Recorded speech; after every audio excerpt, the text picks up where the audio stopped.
Китайская культура в России переживает настоящий бум популярности. Обусловлено это множеством различных причин, но главная из них — непосредственная близость друг к другу и общее прошлое. Более того, китайская кухня действительно может удивить. Уникальный вкус, разнообразие блюд, совмещенные с древними традициями китайской культуры. Все это привлекает россиян, стремящихся открыть для себя гастрономические сокровища Поднебесной. На повышение интереса к китайской кулинарии указывает и сухая статистика. По данным на декабрь 2023 года, запрос «Китайская кухня» в поисковой системе Яндекс был сделан более 76 тысяч раз, что позволило ей обогнать даже традиционно популярную грузинскую кухню с показателем в 72 тысячи. Наверняка вам интересна вся пятерка лидеров. Так, третье место занимает японская кухня. Количество запросов по ней равняется 42 тысячам. Четвертое и пятое место за корейской и итальянской кухнями — 39 и 30 тысяч соответственно. Рост интереса отражается и в увеличении числа китайских ресторанов по всей стране. Уже к 2019 году количество таких заведений в России выросло на 54%, достигнув 630. С тех пор тренд на Китай только укреплялся. Особенно заметно это в крупных городах, где открываются как аутентичные рестораны, так и современные фьюжн-заведения.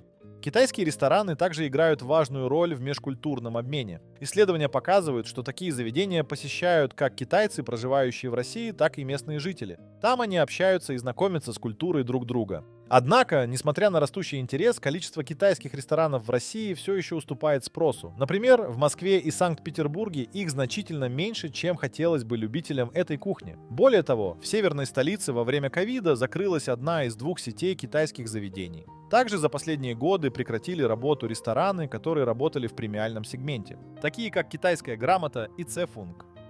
Но, несмотря на некоторые трудности, очевидно, что китайская кухня нынче крайне перспективное направление для бизнеса. Если думали начать свой бизнес в сфере гастрономии, берите на заметку. Итак, зафиксируем. Китайская кухня в России нужна. Все больше россиян посещают китайские рестораны, которых по сравнению с желающими не так уж и много. Однако, чем особенна китайская кухня? Какова ее многовековая история? Расскажу об этом далее.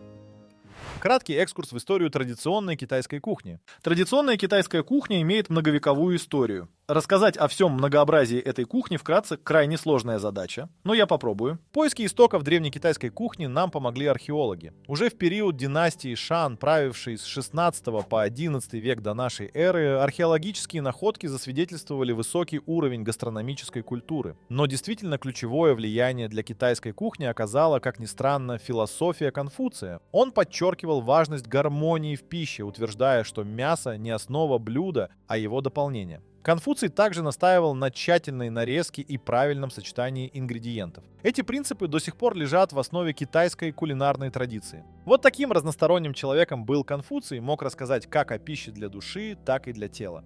Китай поделен на множество регионов, которые долгое время формировали собственный подход к кухне. Поэтому сейчас вам нужно поднапрячься. Будет много новых названий. Итак, в китайской кухне выделяют 8 кулинарных традиций. Первая — шандуньская кухня. Известна своим акцентом на свежесть ингредиентов, солоноватый вкус блюд и разнообразие супов. Провинция Шаньдун, расположенная на востоке Китая, богата морепродуктами, такими как гребешки, креветки и кальмары. Вторая традиция — сычуаньская. Славится своей остротой и пряностью, благодаря обильному использованию чеснока, перца чили и сычуаньского перца. Третья традиция — кантонская. Она происходит из провинции Гуандун и популярна во всем мире. Характеризуется легким и слегка сладковатым вкусом с особым акцентом на свежесть и натуральный вкус ингредиентов. Четвертое — отметим фудзянскую кухню. Она отличается использованием деликатесов гор и моря, большим количеством супов и искусным применением приправ для создания сбалансированного вкуса. Пятой можно назвать хунаньскую кухню. Она имеет общие черты с сычуаньской, так как тоже известна своей остротой и яркими вкусами. При приготовлении блюд широко используется свежий или маринованный перец чили. Шестая кухня — дзянсузская. Она славится изысканными блюдами с мягкой текстурой, часто приготовленными из рыбы и морепродуктов. Вкус блюд умеренно соленый, а иногда даже сладкий. Седьмая традиция — джэцзянская. Предлагает блюда с гармоничным сочетанием северных и южных кулинарных техник. Блюда данной кухни менее жирные, но очень ароматные. И напоследок аньхойская кухня. Использует дары горных регионов. Среди основных ингредиентов — дичь, грибы и дикорастущая зелень. Надеюсь, что я не утомил вас сложными названиями. Обойтись без этого я не мог. Это база. Продолжим. Становление традиционной китайской кухни не произошло одномоментно. На технологии приготовления и общее разнообразие блюд прямо влиял прогресс. Так, например, во времена династии Хань через шелковый путь в Китай проникли новые продукты – грецкие орехи, огурцы и гранаты. Это позволило обновить ассортимент блюд. Уже позднее, когда была открыта Америка, в Китай начали завозить кукурузу, батат и, конечно, перец чили, который стал неотъемлемой частью сычуаньской кухни. Все, хватит истории на сегодня. Вернемся к кулинарии. Сейчас расскажу вам о самых знаменитых блюдах китайской кухни. Утка по-пекински. Об этом блюде вы наверняка ожидали услышать в этом ролике. И действительно, как можно представить китайскую кухню без утки по-пекински? Правильно? Никак. Это блюдо известно своей хрустящей корочкой и сочным мясом. История блюда насчитывает несколько столетий и уходит корнями во времена династии Юань. В далеком 1330-м придворный медик Ху Сыхуэй впервые упомянул рецепт запеченной утки в своем трактате «Важнейшие принципы питания». Технология приготовления блюда требует от повара максимальной внимательности к деталям специальных ингредиентов, ну и, естественно, терпения. Процесс начинается с выбора специальной породы уток, известных своим нежным мясом и тонкой кожей. Эту породу так и называют – пекинская. Тушку тщательно очищают, удаляют лишний жир и подвешивают, чтобы обдать кипятком. Это позволяет коже натянуться и в дальнейшем стать хрустящей. Затем утку натирают смесью из хереса или рисового вина и крупной морской соли, после чего оставляют на 12 часов в прохладном месте для маринования. После этого ее покрывают слоем меда, что придает коже блеск и дополнительную сладость, и вновь оставляют на 12 часов.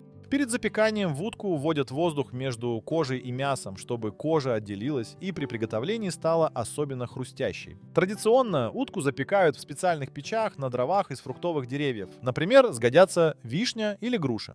Такой выбор придает блюду уникальный аромат. В домашних условиях утку готовят в духовке. Сначала при температуре 374 градуса под фольгой около часа. Затем без фольги при 464 градусах до золотистой корочки. Подача утки по-пекински – отдельный ритуал. Готовую утку нарезают на тонкие ломтики, каждый из которых обязательно должен иметь и мясо, и хрустящую кожу. Традиционно мясо заворачивают в тонкие блинчики вместе с соусом хайсин, свежими огурцами и зеленым луком. Это сочетание создает неповторимый гастрономический опыт.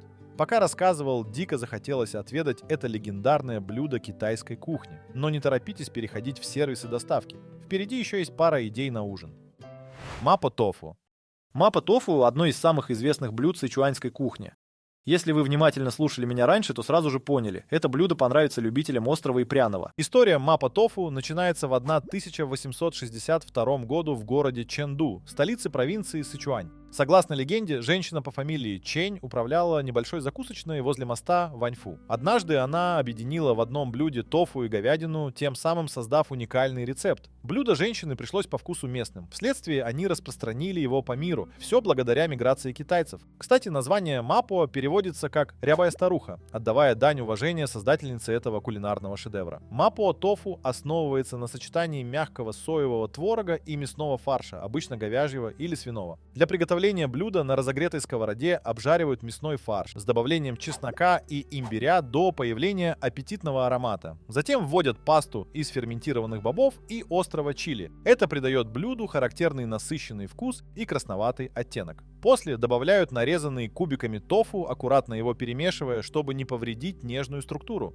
Для достижения идеальной консистенции соуса вливают бульон и доводят смесь до кипения. Затем добавляют разведенный в воде крахмал, чтобы соус загустел и равномерно обволакивал каждый кусочек тофу. И, наконец, блюдо приправляют молотым сычуаньским перцем, который не только усиливает остроту, но и придает легкое онемение вкусовых рецепторов, что нравится многим гурманам. Китайская кухня местами кажется довольно необычной и экзотичной. Причем настолько экзотичной, что задаешься вопросом, нет ли у китайцев ничего такого, что знакомо любому россиянину. Может быть, аналог пельменей? Диоци – это традиционные китайские пельмени. Появилось это блюдо очень давно, более 1800 лет назад. Происхождение блюда связываются с северными регионами Китая.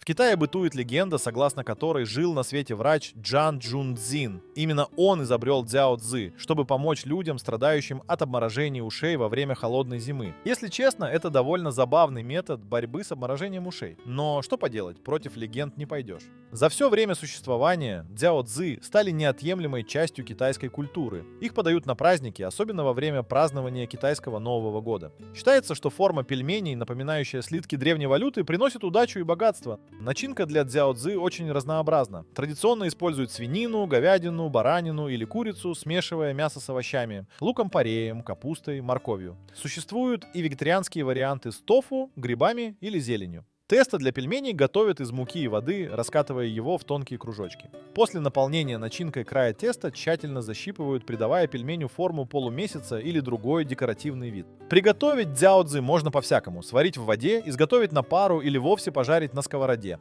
В этом вопросе можно проявить полную свободу действий, но важно помнить, что вареные пельмени получаются мягкими и сочными. Те, что приготовлены на пару, нежными, а жареные с хрустящей корочкой. Подают цзяо-цзы с соевым соусом, уксусом или острыми приправами, что подчеркивает вкус начинки. Ответим на интересующий многих вопрос. Чем же отличаются цзяо-цзы от русских пельменей? Различий предостаточно. Да, оба блюда представляют собой мясную или овощную начинку, завернутую в тесто. Однако есть и отличия. В китайской кухне тесто для пельменей часто является более тонким, а начинка обычно содержит больше овощей и специй. Кроме того, способы приготовления разнообразнее. Помимо варки, популярны жарка и приготовление на пару. В России пельмени традиционно варят и подают со сметаной или маслом, тогда как в Китае предпочитают соевые или уксусные соусы. Хотя насчет способов приготовления русских пельменей стоит отметить, жарка становится все более популярной. Я рассказал вам только о 3 блюдах традиционной китайской кухни. В общей сложности таких блюд бесконечное множество. При этом не стоит пугаться. Сейчас я расскажу, кому может понравиться эта кухня и чего от нее вообще ждать. Чтобы вы понимали, ради чего стоит идти в ресторан китайской кухни. Одним из главных преимуществ китайской кухни является ее полезность. Здесь все по заветам Конфуция. Традиционные блюда, богатые овощами, морепродуктами и зеленью, что обеспечивает организм необходимыми витаминами и минералами. Китайцы предпочитают свежие продукты и редко используют консервированные или замороженные ингредиенты. Это способствует сохранению питательных веществ в еде. Кроме того, китайская кухня известна своим разнообразием. Каждый регион Китая имеет свои уникальные блюда и способы их приготовления. Это позволит каждому найти что-то по вкусу. К примеру, на юге Китая предпочитают блюда из риса и морепродуктов, тогда как на севере популярны мучные изделия и мясные блюда. Можно быть спокойным, блюда по вкусу найдут даже самые искушенные. Но важно помнить и о некоторых особенностях китайской кухни. Многие традиционные блюда содержат большое количество специй и приправ, что придает им остроту и насыщенный вкус. Это может быть проблемой для людей с заболеваниями желудочно-кишечного тракта. Острая пища таким людям противопоказана. Еще одним аспектом является использование в некоторых блюдах усилителя вкуса – глутамата натрия. Хоть он и усиливает вкус, но его чрезмерное потребление может негативно сказаться на здоровье, включая возможное ухудшение зрения. Разберемся с вопросом. А кому подойдет китайская кухня? Она понравится тем, кто любит экспериментировать с новыми и не всегда привычными вкусами, а также не боится остроты. Если вы цените разнообразие и богатство ароматов, то китайские блюда обязательно придутся вам по душе. Если же вы предпочитаете более привычные и нейтральные вкусы, то ваши отношения с китайской кухней могут стать более сложными. Переходим к самому главному вопросу для решившихся. А куда сходить за китайской кухней? Если вы из Москвы или собираетесь отправиться туда, радуйтесь. Я подготовил для вас топ-3 лучших ресторана китайской кухни в Москве, по моему скромному мнению, конечно же. Каждый из них по-своему хорош, поэтому место ресторана в топе не сказывается на его уровне. Первое место, заслуживающее вашего внимания – китайская грамота. Это заведение предлагает аутентичные блюда, приготовленные по традиционным рецептам. Интерьер сочетает современные элементы с китайскими мотивами, создавая уютную атмосферу. Здесь вы можете попробовать разнообразные димсамы, утку по-пекински и другие классические блюда. Ресторан расположен в центре города, что делает его удобным для посещения. Второй ресторан – «Дружба». Если вы когда-нибудь мечтали отправиться в Китай, но без долгого перелета, то ресторан «Дружба» будет отличным вариантом для вас. Здесь нет случайных деталей. Около 95% всего, что вас окружает, от мебели до посуды, было привезено прямо из Китая. Меню ресторана – настоящая гастрономическая находка. Более 100 блюд, и каждая из них готовится по традиционным рецептам. Хотите классику? Пожалуйста, утка по-пекински с хрустящей корочкой. А может что-то более пряное? Тогда говядина по-сычуански, обжигающая, с характерной ноткой чили. Среди москвичей «Дружба» уже давно на слуху. Но особенную популярность заведение завоевало среди китайцев, которые живут и работают в столице. Для них это не просто ресторан, это место, где они чувствуют себя как дома. Ну и напоследок Чиндао. Этот ресторан находится в самом сердце Москвы, на Яузской улице. Переступив порог Чиндао, вы окажетесь в атмосфере, где традиционный китайский интерьер гармонично сочетается с исторической европейской архитектурой здания. Думаю, что многим из вас понравится. Меню ресторана впечатляет разнообразием. Здесь представлено около 85 традиционных блюд. Среди гастрономических изысков особое место занимает хого — китайский самовар, позволяющий гостям самостоятельно приготовить блюдо по своему вкусу. Бульон для хого готовится не менее 10 часов. Все ради насыщенного и глубокого вкуса. В качестве наполнения предлагаются тонко нарезанное сырое мясо, разнообразные овощи, лапша, древесные грибы и тофу. Это блюдо особенно рекомендуется для компаний. Помимо уже упомянутого, Чиндао послужил локацией для съемок российского сериала «Уроки китайского». Если вы фанат и хотели бы оказаться в декорациях ресторана, добро пожаловать. Я надеюсь, что вас заинтересовало хотя бы одно из предложенных мест.